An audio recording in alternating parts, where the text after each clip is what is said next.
Cool. Thank you very much. All right. So three types of networking.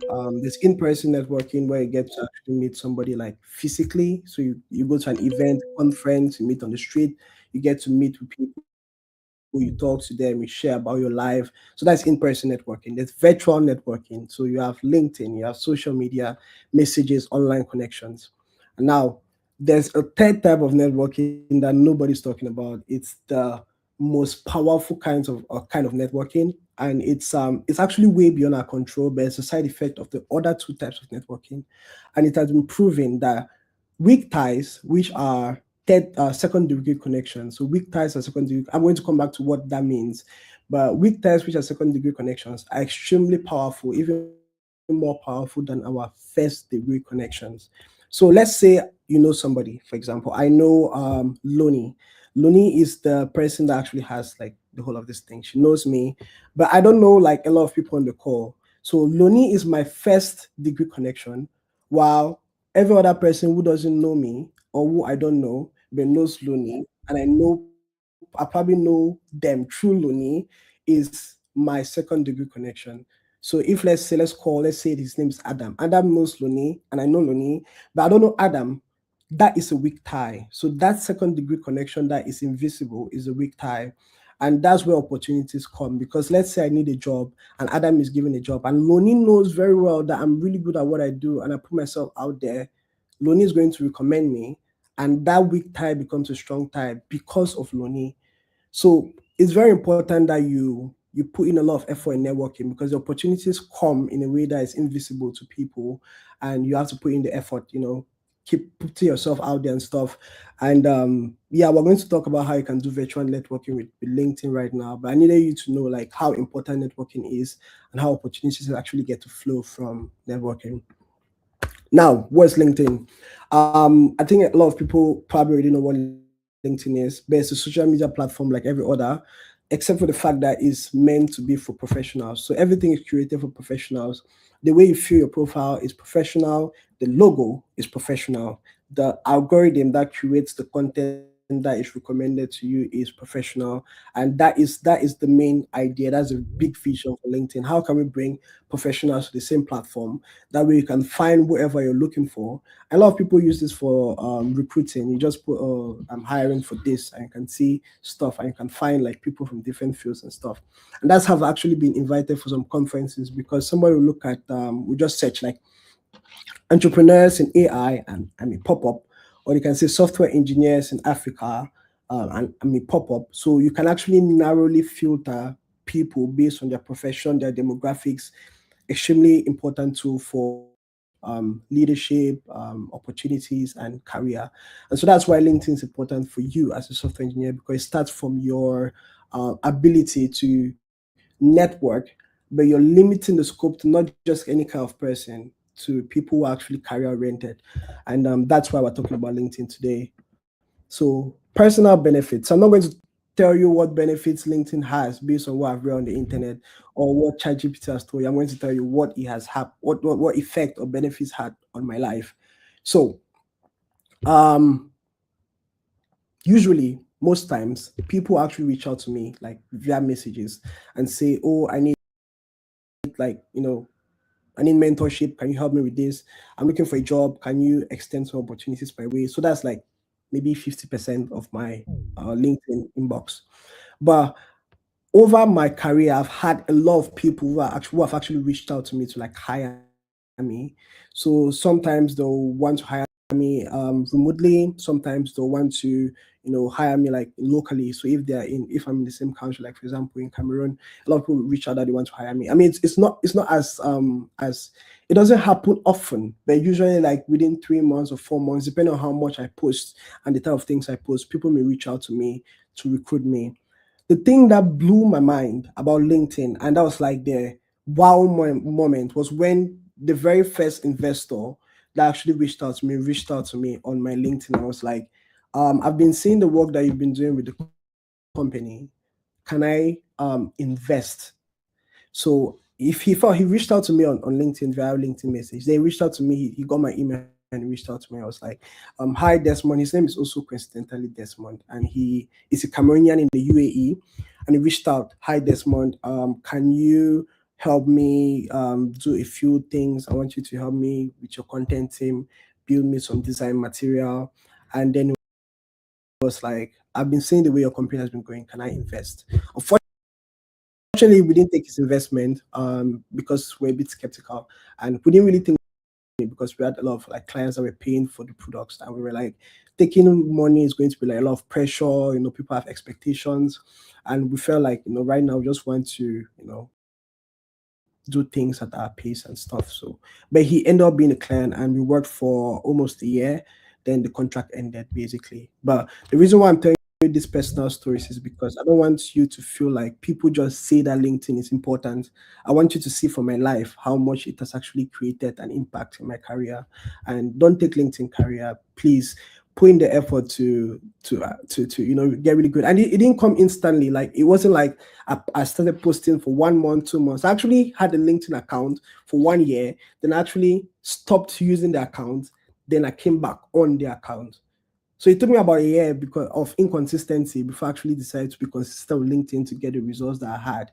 So don't think that it's just something that you just start getting. But eventually, like I said, with time and with consistency, things just fall into place. So I think that's very important. So I may have also partners that reach out. So if you have an organization or you have a company, people may want to reach out. Can I partner with you to do this and that? And it starts from you just putting yourself out on LinkedIn. So that's my personal story on how LinkedIn has been impactful. In summary, now I'm going to tell you like what I do on LinkedIn and how I think that you can really succeed as a software developer or a software engineer, whatever part of IT that you do. So, for me, I have actually been less consistent on LinkedIn than I was when I was in Cameroon because I had a company and I also like was really sourcing for clients. So I really I needed to put myself out there. I mean, obviously I had posts about like other people like students and people who were getting into tech and stuff. But eventually, like when I moved, I got a bit busy, and relocating to a new country could be a bit tedious. Trying to get to understand the culture, adapt to the new company, and so I've actually been less consistent. And I've also been in my learning stage because I felt like I'm really right now where I'm like, I don't know what to tell you guys, but I just feel like I have to put my head on the ground, learn as much as I can, adapt to the new environment, and that's why I've been a bit inconsistent lately. But during the time I was in Cameroon, I would post 2 or 3 times a week, sometimes 4 times, and I'll have like a calendar where, all right, this is the topic I have to post on this and that. And audiences, and that's what people fail to understand. You don't just post any topic that you want on any day. You cannot just start today. You're posting about um, building containerized applications. Then the next day you're talking about cooking, or the next day you're talking about visas to Uganda, for example. And now let me explain why that's the case. When people follow you, they follow you because of the content that you post. So if people follow you for posting tech content, then the next day you start posting about cooking. Now LinkedIn is going to recommend cooking post that you're posting to these people that are interested in tech. And basically they're going to be like, nah, I don't really like this anymore, so I'm not going to engage with it, I'm not going to like it, I'm not going to repost it, I'm not going to comment on that because I'm not interested. And some people may be annoyed enough to go and unfollow you, and now LinkedIn is going to see, this person is no longer being relevant, this person is no longer posting content that resonates with their audience, so we're going to push their audience right down, and that's how you get less views consistently, and that's how you get less likes, less people seeing the work that you're doing. And so you have to understand who your target audience is, understand what they're interested in, and know how to post things that are important to them. Now, authenticity is extremely important on LinkedIn. People go and they post ChatGPT stuff. They just post stuff on ChatGPT and that's it. And I'm not saying that I don't use ChatGPT to create LinkedIn content. I do use ChatGPT, but I use it differently. When I'm creating content, I know the idea I want to put out there. I'm going to come up with I'm going to write the post out. Then I'm going to be like LinkedIn. I'm going to be like ChatGPT. based on my top performing post, can you create this content I've written so that it's a lot better? And I'm going to come back to the whole top performing post thing in a bit. But ChatGPT is going to now help me to like correct my grammatic errors and spelling errors, and now come up with the format that people that follow me actually connect to, and that's actually what gives me like consistent higher likes, higher views, and all of that. And I also know the topics that resonate with them. Now, talking about the whole high performance thing, because initially people are going to stand like 3 likes, 4 likes, 5 likes. That's okay. I had somebody that actually, I saw her LinkedIn content. I felt like she was extremely consistent, and I just had her on a, actually a very good friend of mine. I had her on a cause like, I think that you're doing a lot of things right. Let me just help you do some things better. And right now, she moved from like 3 likes, 4 likes to about 42 sometimes on her post, and 100 sometimes on her post. Like that's good improvement. And now I'm going to tell you where the whole high performance thing comes from. So once you've posted for a while, let's say 1 month or 2 months or 3 months consistently, it's good to go back and look at the posts that did well, because you're going to have some posts that did really well. Like you see posts that did like 300 likes, 400 likes. They'll be like, what happened that I had 400 likes? Then the next post has 50 likes. So I think that's important, that what I did, I'm just going to say exactly what I did, and you can actually do that for yourself. Once you've posted consistently for a while, it's going to be a very tedious process, but it's worth it. Take your post, put on an Excel sheet. So put an Excel sheet, put the date that I post.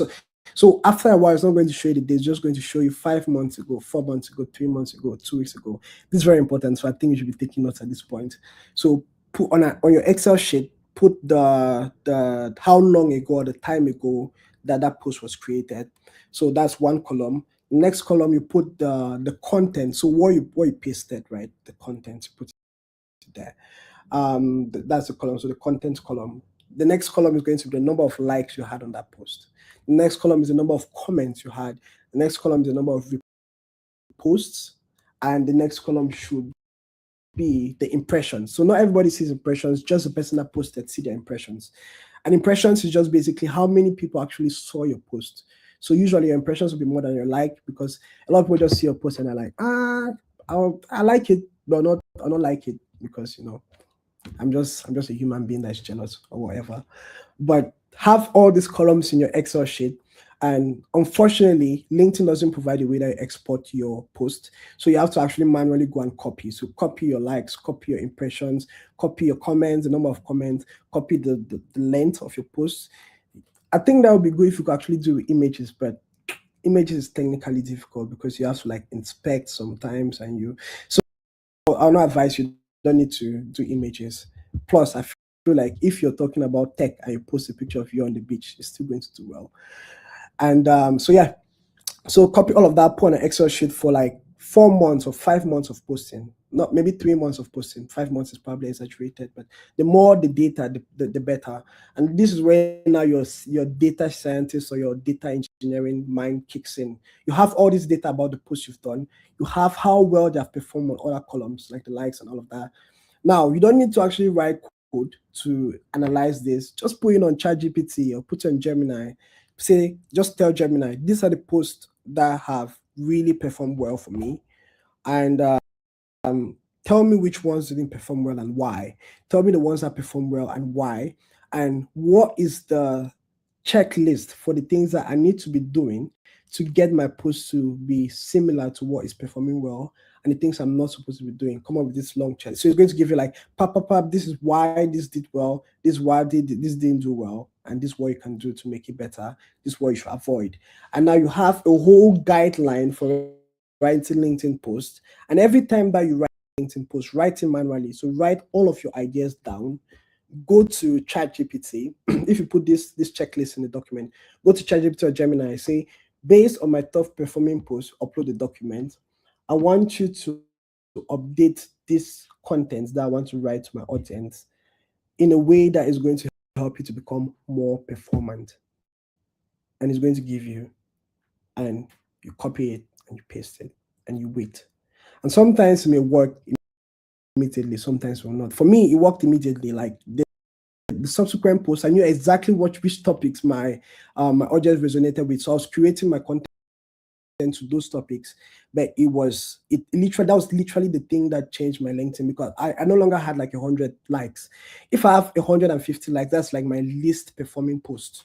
Most of my posts, if you check my LinkedIn, are like within like the 150 200 range. Some of them may go up to 350 or 400.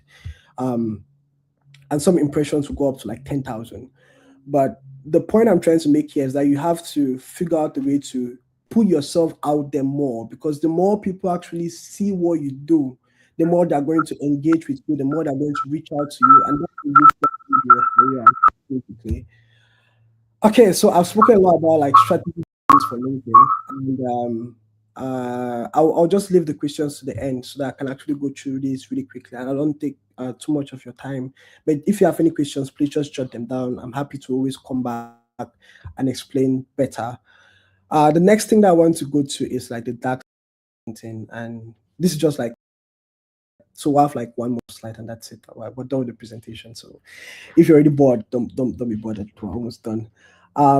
So the dark sides of LinkedIn is why I don't have LinkedIn installed on my phone.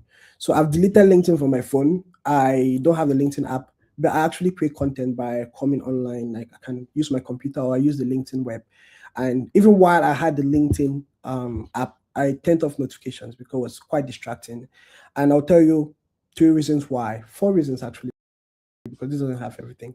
The first reason is a personal reason.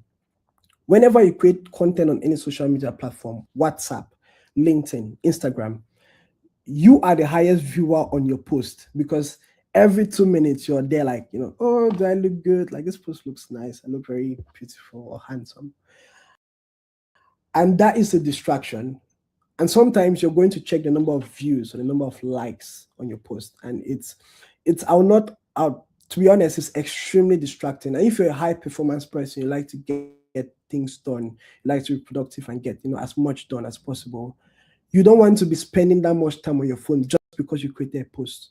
So linked on your phone, turn off notifications, because it's going to be quite distracting. Because every time that somebody comments or reshares or likes your post, they're going to say a notification. So please turn on your notification. It's very distracting.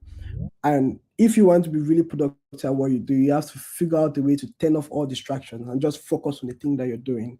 And that's how you get productive. So the first thing that I would say is a very bad thing with LinkedIn and other social media platforms is how much they distract you from your current goals. Second thing, which is very obvious to a lot of people, is depression. You much time, like you go on LinkedIn and you're just like, let me check out what's going on in people's lives, and somebody's like, let's say for example, you've not eaten because you're trying to figure your life out and you don't have any money, and or maybe you're sick or something. Then you go online and you're like, you see somebody has posted, I just backed my master's degrees in this, that. I just got a job. I just did that. And you're like, where? God, like, what's happening? Is it that my village people are, or Christians are not in my family? That are just, you get the point that I'm trying to make. So what I'm trying to say is that LinkedIn can be really depressing, even for me. I feel like I've achieved a lot, but you cannot achieve the most unless you're somewhere like Elon Musk. I feel like if Elon Musk is on LinkedIn, he'll be depressed himself, because there's always going to be someone in the world that is doing better than you. It could be someone in your country that is doing better than you. And sometimes it's not our fault that we feel bad about it, because human beings are built, our brain, our psyche is built to compare. And that's what keeps us alive, because we can be able to see the difference between good and bad. We can see the difference between, like, this is danger and this is not. We can see the difference between light and darkness, blue and green. And so the ability to actually compare different things is what actually makes us human. But unfortunately, we compare our lives with others as well. We compare, what is good in, somebody else's life versus what is, not so going well in our lives. And that difference creates a lot of like depression and anxiety and self-doubt, which is not supposed to be. So if you're using LinkedIn, I feel like you're prone or easy to feel jealous or envious. It's not your fault. It's our human nature. Find a way to get out of LinkedIn. So spend as little time on LinkedIn as you can, I most of the time I actually use the feed section because I feel like I'm more confident now in my career. So I'm not very jealous by other people's success. I feel like what's my point where I feel like I'm happy if you're successful. But I don't spend too much time on the feed section because no matter how much accomplished you are, you're still going to feel a very tiny bit of like jealousy. It's human nature. Don't feel bad about it. But try to get off the feed section, as much as you can. Um, if you post put the time limit on how much time you spend on LinkedIn, maybe 10 minutes a day, and that's it. You post, you can probably check your likes at the end of the day or the day after because it's not going to be that much in the next 2 hours. You're just going to be killing yourself by refreshing the page to see how many new likes. So don't check it after 2 hours, check at the end of the day. So that way you can actually keep your mental health in check, you can keep your sanity and stuff. So depression. So there's a difference between depression and oppression. So oppression is, attacking. Depression is, defending. So defending is like depression is like what you feel. Oppression is like what people do. So a lot of people put out like very deceitful stuff out there. Some achievements that are not real. And I feel like this pressure could really get to some other people who are really early in their career. So what you want to do is like try not to be the person that's oppressing other people. Try to make sure that you're authentic with your posts, you're giving out your achievements as they are, and not over inflating yourself. Try to be humble in your post because people can feel when you're being cocky.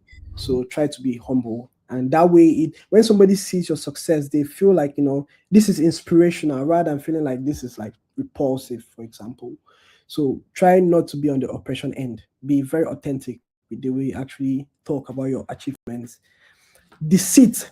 So this is like other people with fake achievements and inflated titles. You see a mechanic saying that he has 5 years of experience in mechatronics and mechanized machinery. So that is LinkedIn for you. That's LinkedIn for a lot of people.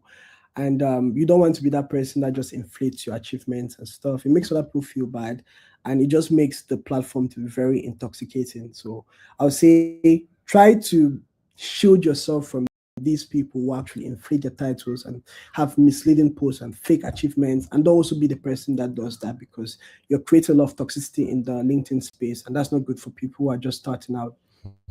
So that is the end of the presentation. The last thing that I want to just keep with you, if you've not gotten any what I'm saying, but I want you to realize that the consistent theme in what I'm saying and what I've been saying from the start is you being consistent, and that has to do with time. And I feel like if you look at many physics formulas, the most important thing is time, and you see time happening is there a lot of times. If you look at economics, you look at compound interest, like the most important factor there is time. And that's how you see how things compound over time. If you look at velocity, you look at speed. Because time is very important. It's what defines motion, it's what defines our life, it's what defines progress. But it doesn't mean that you just have to sit and do nothing. It means that you have to figure out what works, then do it for as long as possible until it yields fruits for you. So consistency is the key word in your LinkedIn progress, in your career progress, in your tech progress, learning new skills, meeting new people, networking. Be consistent at everything that you do. So thank you very much for through all my yapping, and I'm happy for the opportunity to share this with you. So if you guys have any questions, I'll be happy to take them.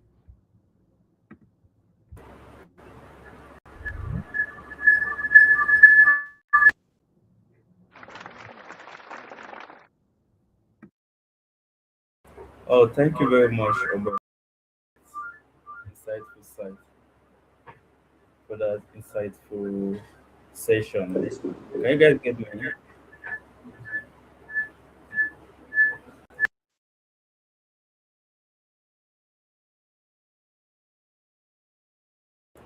We'll now move to the question and answer session.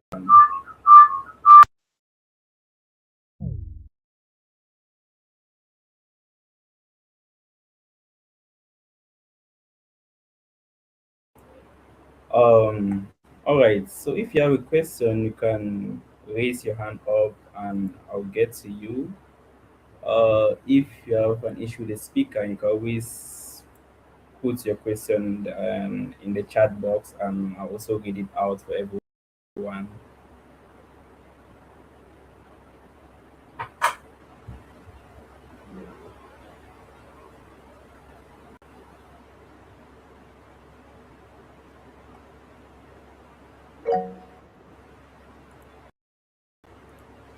Okay, Chijo, Pharmacy Chijo, can go ahead.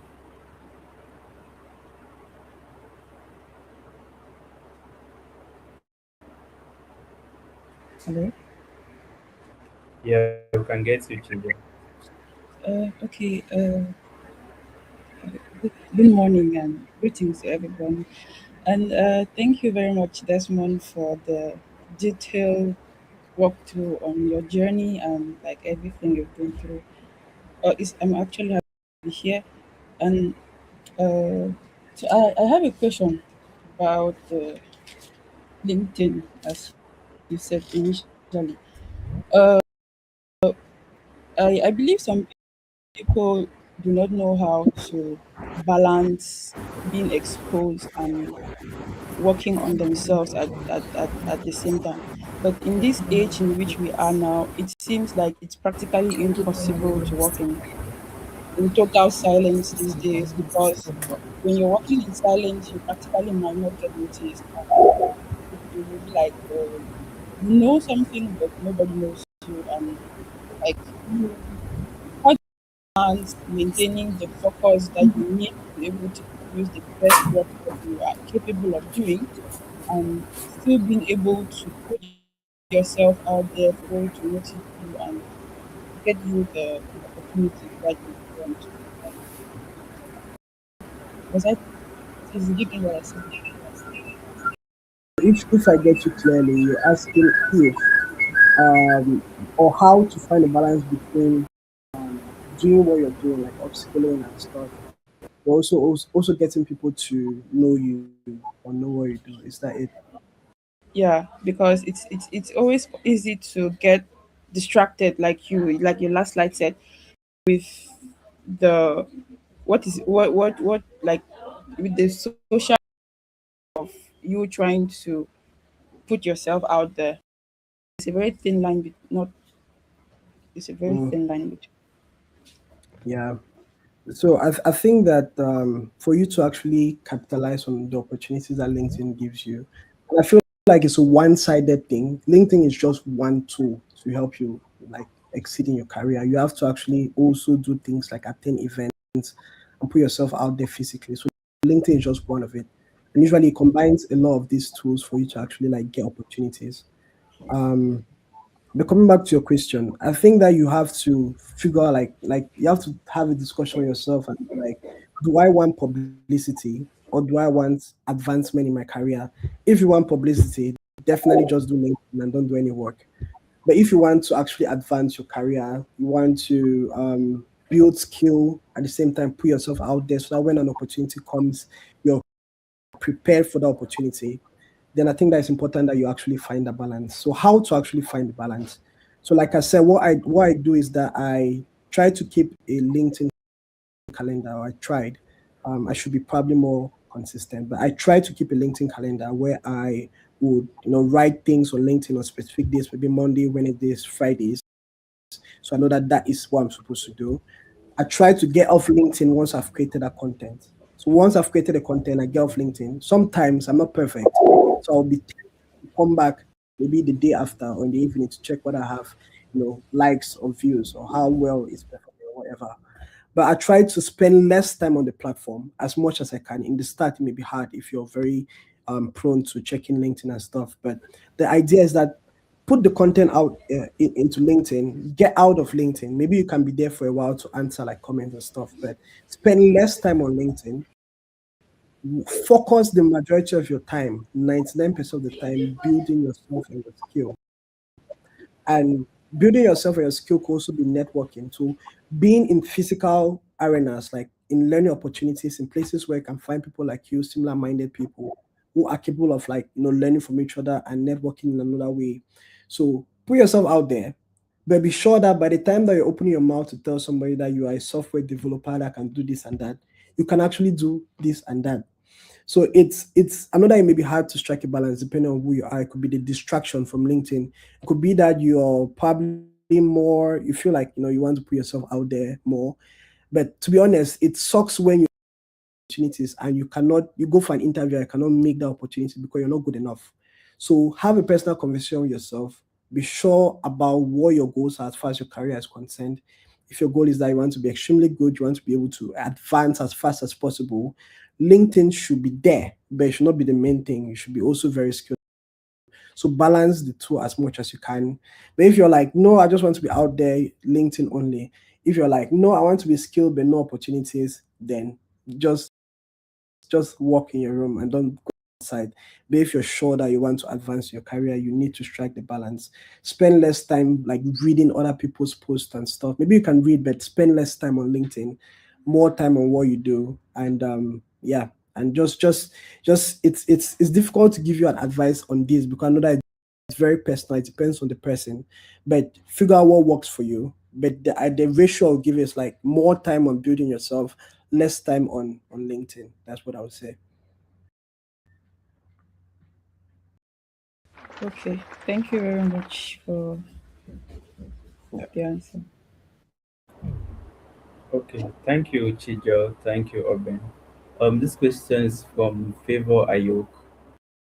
Question is, how long was it for you between your learning and how long it took you to master your craft and getting your first job? Okay. So very tricky question because like I said, while I was in school, I just made a good decision to in the work and learn some things by myself. So I would say that the first job I had was at the end of university, and that was because I was already putting a lot of work 2 years before. So I'll say there was like 2 years of learning, and like I got into the job. I mean, I had an internship, then I got into the job. So that was like the easiest way to actually. That's the easiest way to get a job, get an internship, and if you're valuable, the company may hire you. Um, so that's like the easiest way out for me personally. But generally, it may take you a year to really get good at something, and that would mean that you have to be very focused and consistent. It mustn't take you 2 years. It could take you a year or 6 months, depending on what you're learning. Averagely, for a software engineer or software developer, it will take you a year of like learning stuff, building projects, so that by the time that you're getting into a job, a junior developer position, for example, you're already very well skilled and you can actually pass interviews. So I'll say averagely a year, but for me it took 2 years because I was still in school. Okay, thank you. This other question says, please, is it possible for you to share your slides with the coordinator so that some of us who join late can follow from there? Oh, yeah. Yep. So actually, the slides are actually very publicly available. I'll just leave the link here. Did something quick and lovable. So Yeah. yep, you guys can have it. I've just dropped it in the chat. Okay, thank you. And if possible, you can also just drop your LinkedIn link to your LinkedIn profile so I can connect. No worries. This question is still from Favor. He says most opportunities need you to have 1 to 2 years experience on that craft. How do we bridge as beginners and 2 years university students? Please come again with the question. I didn't quite get it. Yeah, the question says most opportunities need you to have 1 to 2 years experience on that craft. So Yeah. how do we bridge as beginners and 2 years university students? Okay. So I would say that it's harder now because of AI. Because what I would have said if AI was not in the picture was that learn build projects basically. So have projects that you're doing that shows like that's an easy way for somebody who has never had a job. That's an easy way for somebody that's not had a job to be able to be like I can hire you because I've seen evidence of the work that you have done. But now with AI, anybody can build a project. So it becomes very difficult to know who is telling the truth or not. So what I would say is that I may not have an exact answer to the question, but I'll still say that go back to first principles. If somebody wants to hire you, they need to be evidence that you can do something. You have to demonstrate that this is what you have done. So I would say that forget about AI. Try to build your skills like from ground up. You can use AI to make things a lot faster, but the fundamentals are very important.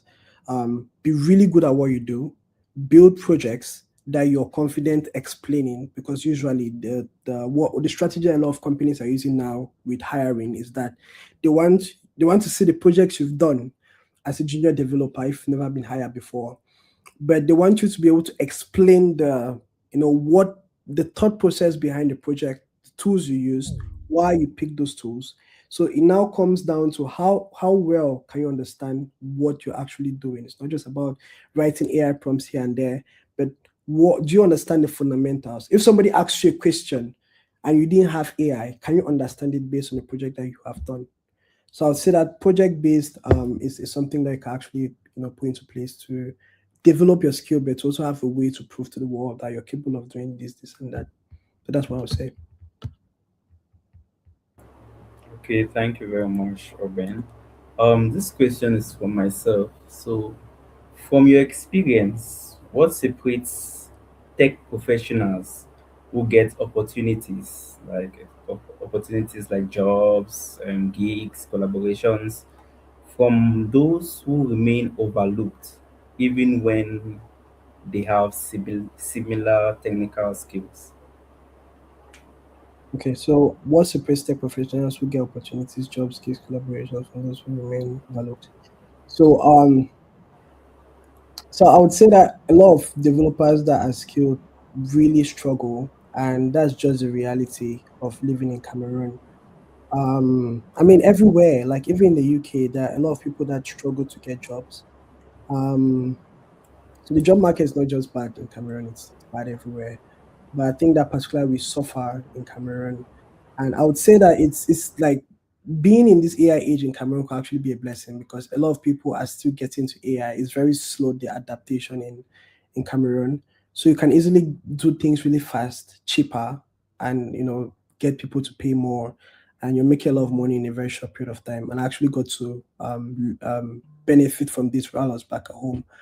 But what I would say that separates people who are getting all the gigs and getting all the jobs and getting all the opportunities from others, it's networking, but it's also reputation. So if you have a good reputation and people know you, you're going to be the person that attracts more opportunities. For example, um, I used to be, or I still do once in a while, but I used to attend a lot of conferences where I'll be a speaker. And sometimes I'll talk about the work that I do and the company that I had. And because of that, there's somebody in the crowd that sees me as like, you speak really well, you have a lot of wisdom. So indirectly, that should translate in you being really good at this thing that you're saying. And that's reputation. So your network is very important, but also your reputation should be also solid. A lot of people, let's say people that are known really well in the community, for example, like Fongo Martin. Fongo Martin is going to be able to get more opportunities than somebody who is not known, right? So I think that your reputation and your network is very important. If you want to be able to differentiate yourself, put yourself out there, be in community events where you can show, where you can be seen, be in places where you know that important people, attend conferences, business conferences, where you are like a gem, because in a business conference you hardly see somebody who is tech person. But if you go there, you're like, I'm this person, I do tech and I do that, I do that, I do that. People are going to be like, oh, I was actually looking for a tech person. So if you put yourself in places where you can actually build really good networks, but you can also build a reputation around being really good at what you do, I think that helps. Now, on the reputation side of things, your reputation could also go bad if you are given the opportunity to work on somebody's project. For example, I don't do a good job, that person is going to rant about you, about how bad the work that you did was. So it's important that whenever you get the opportunity to showcase your skill sets, you do a good job, you over deliver. That person is going to rant really good things about you. And that still comes back to the whole reputation thing. So you see people who have one gig, then because that gig was good, they have another gig, and they have 10 other gigs or 5 other gigs. And that's because they've done a good job. And because of that, it has actually, compounded in their favor. So I would say your network is important, but your reputation has to be solid for you to consistently be the person that has more jobs and more gigs. That's what I would say. Okay, thank you very much, Oben. Okay, Favor has another question. Favor says, Would credible certification from IBM, Microsoft, Google help you get a job quicker?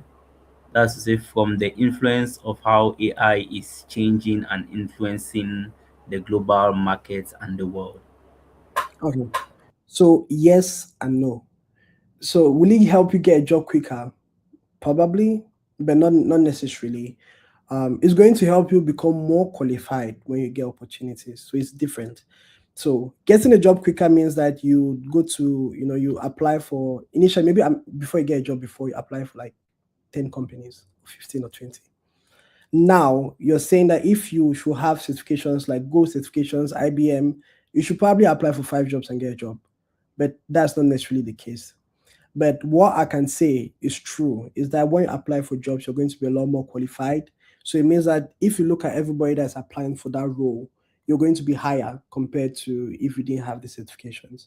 So I would say that it could be faster, but not necessarily. It all depends on how competitive the job market is and how much more qualified people are applying for that role and how much more people fit that role compared to you. So it's not just about the qualifications.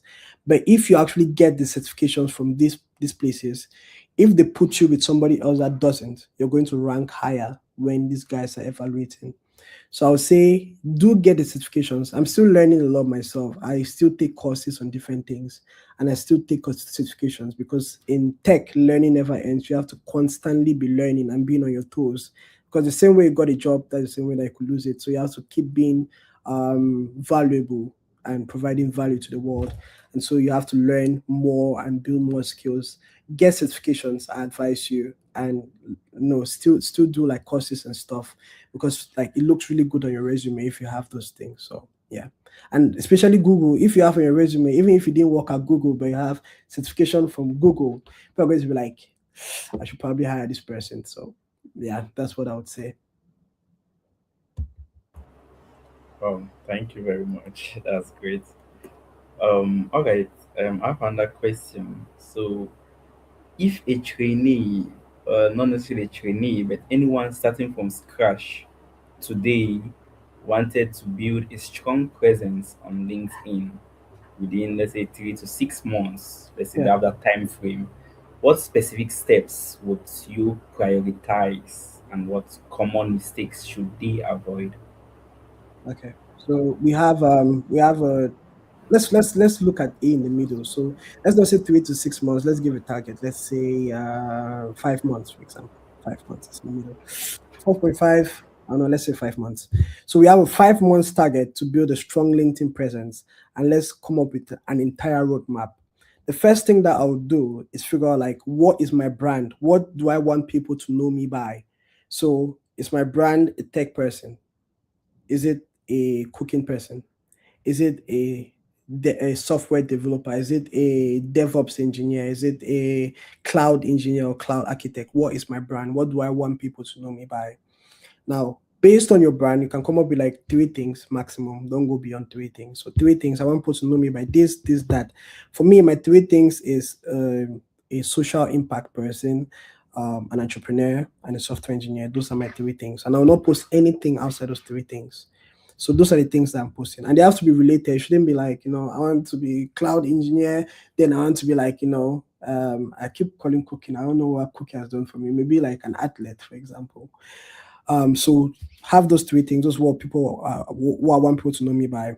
Now come up with like some topics that you think are important to your target audience. So define your target audience. Who am I talking to? Am I talking to businesses?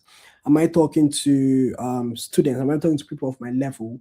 Do I want to just educate people of a certain? So define who your audience is, and you can pick 2 people as your target demographics. So your target audience is not everybody. You cannot write to everybody, but come up with 2 people or 2 personas. You can Google the word personas to get like a detailed definition, but it's an identity of the people that I know resonate more with the content I want to provide. Then just start. So you've come up with your brand, your topics. So your brand, then you have like the topics that will make sense under that brand, then you have the target audience. So that's what is guiding you. Eventually these things are going to change, but I just want you to start from there. So you've had an idea of the things you want to be writing about, just start. Whenever I go for a conference, post that I went for this conference. And don't just post I went for this conference, that. Talk about what you learned that's going to be important, because there are three types of content that do well on LinkedIn. You have entertainment, so people that just post things for fun, things that are funny, but you have to be really good if you have to actually win at this category. You have advice, so people that are providing information that is going to be helpful, so information. Then the third should be I think I've forgotten what the third is, but I think I remember. So usually I post content around information, like providing information for people. When I think about the third, I'll probably send it later if I don't remember. But just hear me out. So usually it's hard to, yes, I remember the third thing. The third thing is humor. So we have entertainment, we have information, and we have humor. If you can be able to capitalize on one of these things and do really well, you're going to really be good at LinkedIn. If you have three of them, even better. So your writing style should reflect one of these things. And my writing style is mostly information. I want to share with the world. And if you want to get people to take you seriously, then capitalize on information, not capitalize on entertainment or humor, because a lot of people will just not take you seriously if you're one of the others. So information. So find a way to give out to people, share information in a way that is easily digestible. If you look at the way I write my LinkedIn post, I don't write very blocky paragraphs because people rarely read on LinkedIn, they just skim. So I make sure that my paragraphs are like 2 sentences long max, so people can easily skim it. So that's the format that I've learned over the years, and a lot of LinkedIn content creators actually use that. So write in a way that people can understand, they can just read really fast, and don't try to put all the things you learned in that conference. Put three major ideas or two major ideas, maximum three, or one major idea that you want to actually share, and don't try to make it too long. It can be long, but not too long. But every time that you're writing something, think about the audience who is going to receive this. Are they going to love it? Are they going to hate it? Are they going to think that it's too long? So these are the thoughts that are going through your head, and this is where your personas, the people that you actually, your target audience comes in, your target demographics, because you're not thinking about everybody, you're thinking just about these people. When they are reading my piece of content, what are they thinking? So every paragraph, ask yourself the question: when they are reading the content, what are they thinking? What are they thinking? What are they thinking? What are they thinking? And the structure, you have to start with like a hook. So the thing that draws them in. I'll write a LinkedIn post. I'll be like, this is the best career this advice I'll have, trauma. So I try to make sure that the starting, the first two lines, the first three lines are extremely catchy. So that when somebody reads it, they're like, oh, like this is interesting. Let me read more. And so they'll read more. So the very first part is the hook. The part in the middle is the content. So where you actually go about, giving the context of your idea. So the content is like in two parts. So we have the context. So where your idea is coming from, just trying to build like the user's mind around what this main idea is. The second part is usually like where you talk about like a problem, why this is like important. So the second part is like why this is very important. The third part of the content is like the resolution, like what are you going to do, like what the user can take back from it. Then maybe the final part, which is like the conclusion, is just like a question, just to get engagement. So if you use this, the hook, the context, the conflict, the resolution, then conclusion. This is what I actually use. So if you can use that, it doesn't mean that you must have four paragraphs. You can have multiple paragraphs, but it has to be like in this format. That way people can actually read along based on my experience. But do research on what actually works for other people. You could learn a lot of things. So that is the strategy. So we've moved from just knowing what was supposed to write. We've gone to how we can actually structure. So just keep the post rolling. So what I do usually is to like schedule posts. So like I have a couple of images I want to use for this post. I'll just be like, I put the post, put the text I want to have, just schedule. So after a week, I'm going to look at the posts I've done, like, how was the engagement after 2 weeks, after 3 weeks. So when you're 1 month in, start using the strategy that I mentioned before, where you use ChatGPT to analyze a spreadsheet that has all of your posts.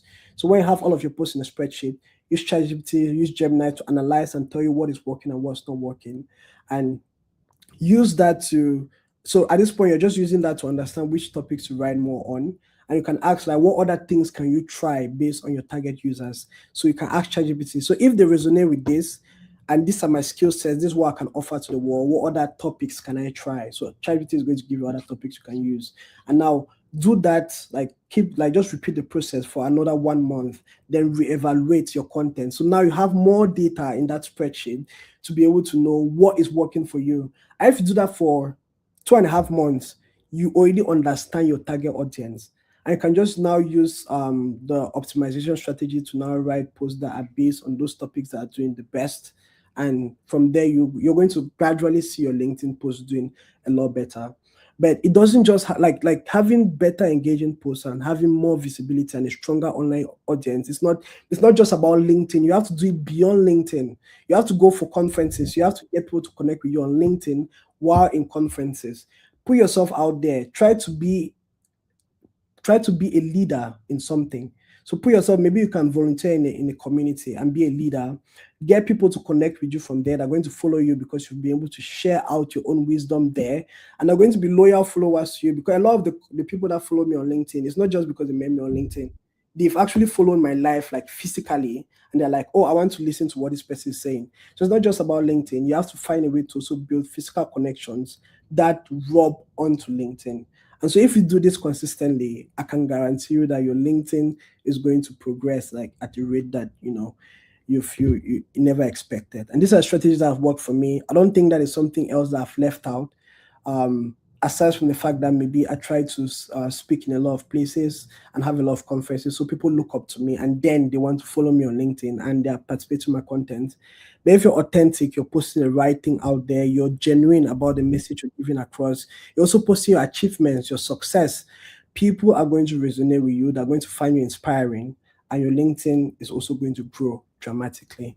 So that's a very long answer, but I hope I was able to provide at least an answer to the question and some value, some extra value for those people who needed it. Yeah. Oh, thank you very much. Okay, this is from Faith Annie.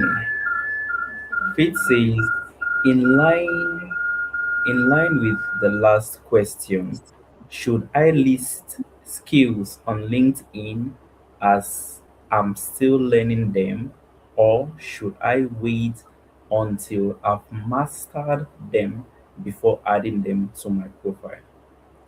So yes, so the second part, wait till you have mastered them.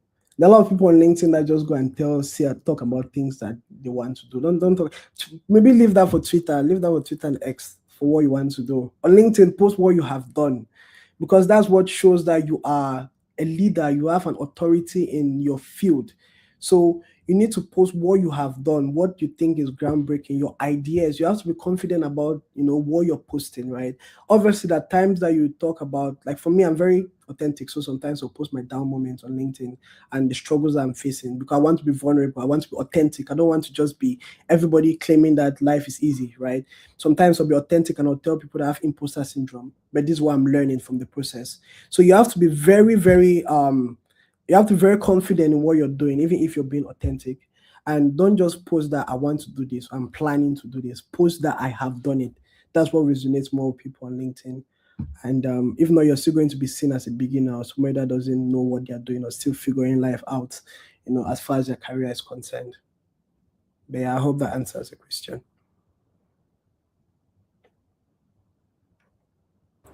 Yeah, it does. Thank you very much. Uh, Cool.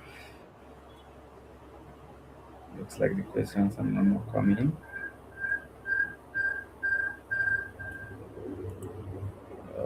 Okay, I would just love to say thank you very much, Oben, for sharing your knowledge with us today. In the meantime, do you have any maybe take home message? Maybe any take home message, something like that, a word of advice. Main mention of consistency as the keyword. If you have something to give us more. Yeah. So for take home. And honestly, I'm a very emotional person. So sometimes that's why sometimes I'll share my stories, not because I want to brag or I want to just overshare about my life. Just I feel like we human beings tend to be too, feel like, things are always straightforward in our lives. We try to be too confident and we hide our wounds. And I feel like it's good to be authentic, because when you look at it, we are all the same somehow. We all have struggles. We all go through pain. We cry sometimes. And when you are able to be vulnerable and share your vulnerability, you connect more with people that are actually facing the same thing. And I feel like that's like, for me, those moments are extremely powerful. So coming back to your question, I know what it means to struggle. I know what it means to be at the place in your life where you're like, am I good enough? Did I pick the right thing to do? Even though I've highlighted all these things that have actually helped to push my career forward, there have been times when I've really doubted myself. There have been times when I've had, like, because I have like my mom, my sister who I support, and my mom has been out of work for a long time. Not really out of work, but due to the crisis in Cameroon and stuff, they stopped paying them for a while. And this is actually very personal, but I there was a time that I had to support my sister um, and myself for a while, because there was a lot of financial hardship. And there were a lot of times when I would, not have clients, I would not have gigs, and some days would sleep hungry. And I, as the older brother, would feel responsible for that, because if you're old and you've been in a country where you guys, so you've been in a family where you guys look after each other, it becomes really difficult when you feel powerless and you're not able to support the people that you love and you care about. But one thing that I've learned from my journey is that, like dark days don't last too long. They may feel like they last long, but like I said, if you just do what you can do in the moment, as long as you're not dying, if you can do what you can do in the moment, it's going to work out okay. Just keep pushing on, keep putting yourself out there, keep learning what works. I read a lot of books. Some days, some months I read like two books. Some months I read three. Some months I read one. And that's because I'm constantly learning. I'm figuring, like, this world that we are in, that we don't understand how it works. How can I know more about it so I can be better for myself, for my family, for those who are coming behind me? So figure out what works so that you can know what to do when things are hard, and keep doing those things consistently until, like, the failures that you're going through are just tired and are like, I don't think that we can actually put this person down for so long. Like, this person has to succeed now. Let's give way. And if you keep doing things consistently through the hard times, the good times are going to come, and it's going to be, like, honestly, like I said, it's going to be when the good times come, it's going to be more than you actually thought was possible. You're going to feel blessings that are going to be extremely. You'll be like, where were all these blessings, and where were they hiding? So, like I said, just never give up. Just, put in the work, and just give it time, and just know that it's going to work out okay. So that's the take home message I would like to say. And sorry for being too emotional about it. Yeah. Oh, thank you very much. Thank you very much. Yeah, thank you for sharing everything from the onset, how you made mention of you choosing computer engineering, software engineering, stress against the wishes of your father, and right up to now walking us through your journey. That's really been great. Thank you for really sharing all of that. That's emotional, and at the end of the day, I believe you sparking that in us, you impacting us in that way, right down to our emotions, will make us not only recall what we have heard here today, but also put it in practice.